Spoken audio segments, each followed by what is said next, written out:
Good evening and welcome to 7 News. An out-of-control bushfire has shut down public transport and forced residents from their homes in Perth South. As we go to air tonight, the suburbs of Cooloongup, Waikiki and Warnbro are under threat. And as Francesca Danuccio reports, the danger isn't over yet. A daily commute turns dangerous. Whoa. What the hell?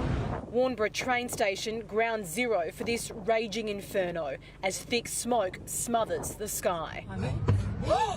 Travellers left stranded. There's the exit and there's the fire. We can't get out. The blaze sparked just after 7 last night and spread close to homes. It's pretty scary. The kids are real scared too.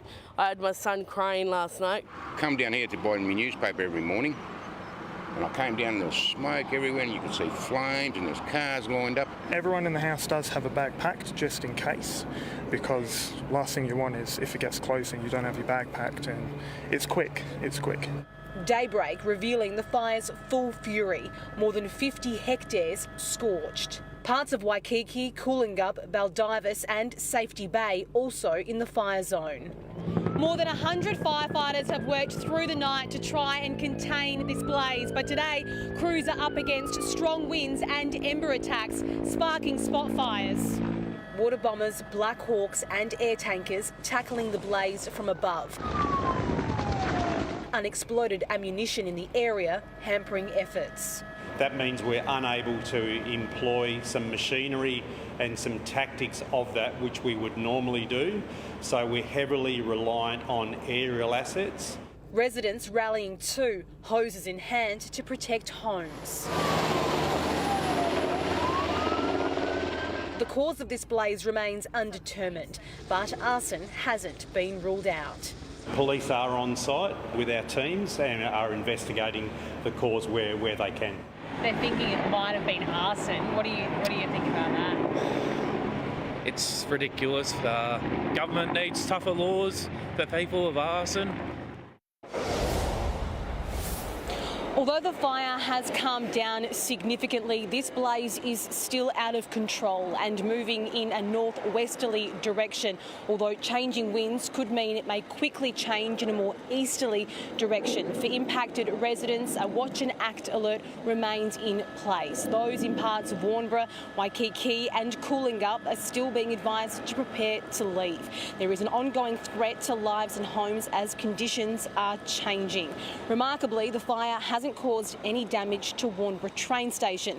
The Mandurah train line remains shut down between Rockingham and Mandurah. There are cars that remain in the station car park and we are being advised it could be some time before it is reopened to the public. Fire authorities say more than 100 firefighters and heli-tacs have significantly reduced the threat this afternoon and tonight. This blaze has now been burning for almost 24 hours. And Ange, the situation is still evolving. Francesca, thank you. There's another weather emergency developing in WA in our north. Elizabeth Creasy, severe tropical cyclone Hayley has just made landfall. Well, Ange, the system has crossed the coast just south of Cape Leveque around 45 minutes ago as a Category 3. An emergency warning is in place north of Broome to Koori Bay, including central and northern parts of the Dampier Peninsula and Derby. An evacuation centre has been set up in Broome and the northbound lane of Broome-Cape Leveque Road is closed, but you can still leave using the southbound lane. Now, at the moment, the system has sustained winds near the centre of 120 kilometres per hour with gusts to 165 kilometres per hour. It's already dumped around 70 millimetres of rain in the local area with more to come. It is expected to weaken to a Category 2 and then a low pressure system by early tomorrow morning, but we will be keeping an eye on it as it travels inland. Back in Perth, we had a top of 31.5 degrees today. That came quite late in the day, around 4 o'clock this afternoon. Maximum temperatures around the suburbs all hit the low 30s. Yanship, Mandurah and Rockingham all getting to 33 degrees. Now, the latest forecast for New Year's Eve is in. It's going to be perfect weather for outdoor celebrations. I'll have those details a little later, Ange. Liz, thank you. An American robotics company has set off from Perth in its third attempt to find missing Malaysian Airlines flight MH370. The doomed passenger jet vanished more than 10 years ago. Aviation experts believe the black box should still work if it's finally located. This is the vessel trying to solve the world's greatest aviation mystery. Ocean Infinity resupplied in Perth before sailing to a remote slice of the Indian Ocean, the last known satellite ping for doomed flight MH370. We can only hope and pray that this time they've got it. The Malaysian Airlines flight vanished from the radar in March 2014. There were 239 people on board, including 6 Australians. Kathy and Bob Lawson were on the Boeing 777. Kathy's sister is still desperate for answers. Oh, I'm very hopeful. Gut feeling is they're in the right area. This is the American company's third attempt to find the doomed airliner after a failed attempt in 2018 and a search earlier this year called off due to bad weather. But the robotics specialists believe an autonomous underwater vehicle that creates 3D maps of the seabed up to 6 kilometres below the surface could, this time, be the difference. This is an international mystery. Incredibly significant and devastating and traumatic. The Malaysian government says it'll pay the company more than $100 million if it locates the missing jet.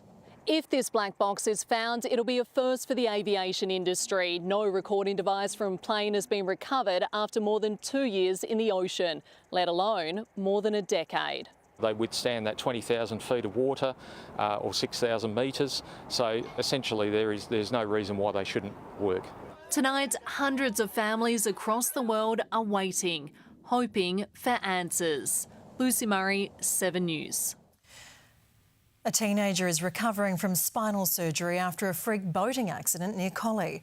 Doctors say the 18-year-old's injuries could have been catastrophic. Gemma Veroni has this exclusive report. This isn't how Tig Fidge intended spending his holidays.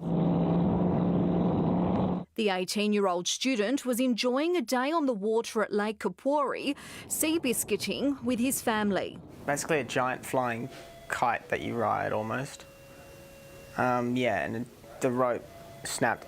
Tig came crashing down hard. I was to put my arms up and they were both in the wrong spot. Both hands were in the wrong spot because my wrists were broken. They grabbed me and then they kept my back straight in the back of the boat until the ambulance got there. Keeping his back straight, crucial. Tig had sustained a serious spinal injury. My dad was good. He stayed logical. He didn't panic. It's only really my sister that was panicking. Tig was airlifted to Perth and then rushed to Royal Perth Hospital. And I had 2 surgeries, both wrists obviously, and my back. I had 3 fractured vertebrae. I got all my mobility in my legs and arms, so can't complain. I'm just happy that he's still here and he's going to recover. Tig will continue his recovery here at Royal Perth Hospital until he's able to walk on his own.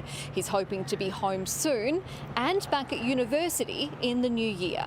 He's been very lucky to have such wonderful medical care at Royal Perth, and the surgeon's been amazing. Whether Tig will be back on the Seabiscuit again is still up for debate. Oh yeah, I'd do it again. Definitely not. Gemma Veroni, 7 News. Socialite Bryn Edelsten is facing bombshell drug trafficking charges after a police raid at her home. The 42-year-old mother was in tears as she fronted court today. A spectacular fall from grace for the glamour girl known for her eye-popping looks. Bryn Edelsten is in trouble with the law, accused of taking part in an elaborate drug trafficking plot. Are you going okay, Bryn? Yeah, I'm just going to meet my lawyer here now, thank you. Police raided her Fitzroy home yesterday, where they say they found commercial quantities of drugs, including meth, ketamine and a date rape drug. Speak to my lawyer, please. Officers were tipped off after her co-accused allegedly sent parcels of meth from Melbourne to Tasmania in October this year. Today, a court heard it could take up to 12 months to analyse her phone data to determine her level of alleged involvement. But Magistrate Brett Sonnet said there's no doubt she is either a significant user or a significant trafficker, given her home was a treasure trove of drugs. The 42-year-old mother denies any knowledge of the substances in her home. Will your client be fighting these charges? Yeah, there's no comment at this stage, thank you. The court heard it's not the first time the former wife of Jeffrey Edelston has been in hot water, but she avoided conviction on previous drug offences. I knew I had nothing to worry about. I didn't have any drugs. I didn't do anything wrong. Edelston was visibly distressed throughout the hearing, even weeping at times. Her mum appeared via video link from Arizona, telling the magistrate she's willing to make a mercy dash to Melbourne to support her. Edelston was granted bail this afternoon on the condition she reports to a police station 3 times a week. Ainsley Kosh, 7 News. Australian Federal Police say they're convinced the Bondi gunman acted alone. Evidence gathered here and overseas suggests the father and son didn't have any help and never visited a terrorist training camp in the Philippines. Federal Police today back at the Western Sydney home of terrorist Sajid Akram and his accused son Naveed, who's facing 15 murder charges. How is the family going?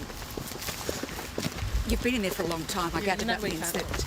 Okay. I really want to be clear that this is one of, if not the most important investigation that the AFP and our partners will ever do. And they have a much clearer picture tonight of the pair's month-long visit to the southern Philippines that ended only 2 weeks before the mass murder. The individuals rarely left their hotel, and there is no evidence to suggest they received training or underwent logistical preparation for their alleged attack. The Philippines National Police have handed over CCTV and other evidence that closes the book on suspicions of a wider terrorist cell or conspiracy. These individuals are alleged to have acted alone. However, I want to be clear, I am not suggesting that they were there for tourism. So what were they doing, holed up in a dingy hotel room for a month?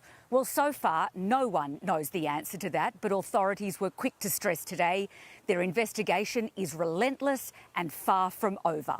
We will be here every day to help keep Australians safe. And the Premier has responded angrily to a reported rise in attacks against Muslims in the wake of the Bondi massacre. Police will throw the book at any examples of Islamophobia in our community. It's not vigilantism, it's not retribution, it's hateful racism in our community. Dead pigs hurled at mosques and left on Muslim graves, and women being spat on just for wearing traditional face coverings. It is disgusting to think that anyone could blame a young person, a young member of our community, a young Islamic girl, for the actions of 2 people in Bondi Junction a couple of weeks ago. That is appalling. That is a shameful act. A shameful act. Clementine Cuneo, 7 News. Bondi hero Ahmed Al-Ahmed is back in hospital tonight for further treatment after revealing to CBS America why he didn't shoot terrorist Sajid Akram when he disarmed him. I take the gun from him, of course, but I didn't think to shoot, and I don't want to put my hand in blood. I don't think I'm the one who can take life of people. The Sydney shop owner had promised an interview to Sky News Australia after producers arranged a $6,000 a night hotel suite for him and 6 white doves, which he wanted to release on Bondi Beach. But he kept the crew waiting all day and then pulled out of the sit-down altogether. 3 men have been charged accused of dumping fish guts and shark heads outside the office of the Fisheries Minister in Margaret River. The 200-kilogram pile was dumped outside Jackie Jarvis's office in protest at WA's demersal fishing ban. These decisions are never easy, they're tough and people are upset, but this is the right thing to do to sustain the industry. The trio will appear in Bunbury Court next month.